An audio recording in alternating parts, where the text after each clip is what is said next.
Tonight, a Merced man in custody after being stopped in Iowa, armed with guns, ammo, and a hit list. Authorities say Kachua Zhang admitted that he was on his way to the White House to assassinate several national leaders. Our Catherine Phillips joining us in studio tonight on Zhang and what he said to deputies and his plot to assassinate the president. Catherine. Well, Alex, a threat like this is a federal criminal offense. If convicted, the former Merced grocery store worker could be facing years in federal prison. Cass County Sheriff deputies pulled over Kachua Zhang on December 21st on Interstate 80 for speeding and driving erratically. But now he's charged with threats against a former U.S. president. A criminal complaint from the United States District Court for the Southern District of Iowa says when a deputy pulled him over, he started speaking about how he disapproved of the government and kept repeating that this type of behavior had to be dealt with. When the deputy went to search his car, he found an AR-15 style rifle, loaded magazines, and ammunition.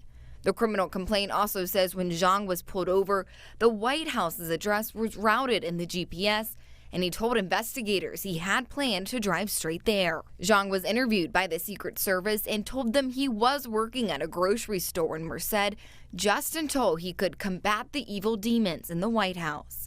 Investigators also found what he called his hit list, showing he had planned to kill Bill Clinton, Barack Obama, Dr. Fauci, and Mark Zuckerberg, all of which he considers evil.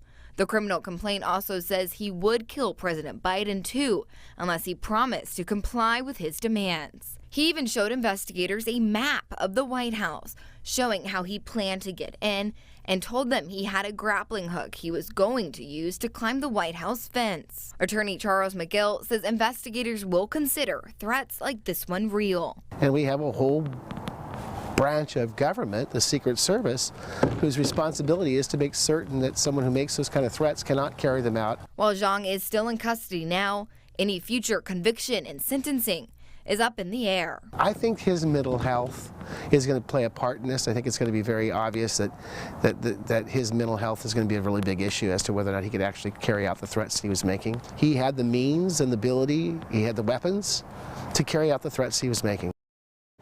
Now, right now, we are still trying to learn if he had any past arrests here in the Central Valley. Live in studio tonight, Catherine Phillips, KC24, local news that matters.